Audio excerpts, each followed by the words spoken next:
Eesti Vabariigi majandusminister Taavi Aas. Tavaliselt küll avab vist laululavasid teie kolleeg proua Ott kui kultuuriminister, aga täna on teil see au.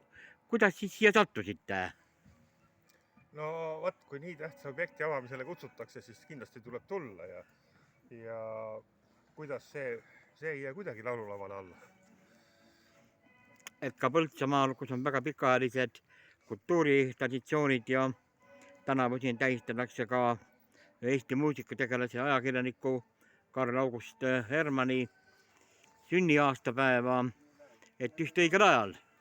Ei, absoluutselt, ja tegelikult tundub isegi kummaline, et kuidas Põltsamaa on siiamaani ilma sellise objektita hakkama saanud, et kindlasti ütleme niimoodi, et poliitilised konkurendid hakkavad süüdistama, et see avamine on nimelt suunatud valimiseelsele See on juhus muidu, täitsa juhus. See on täielik juhus, sellepärast et sellised tööd tavaliselt saavadki sügiseks valmis. Jah, midagi teha ei ole. Täpselt nii.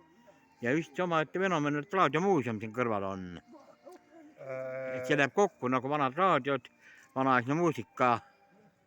Ja hea meel on näha, kuidas selline Põltsamaa jaoks oluline kultuuriobjekt edasi areneb, et ei ole seisma jäänud, vaid ainult kasvab. Aga aitäh!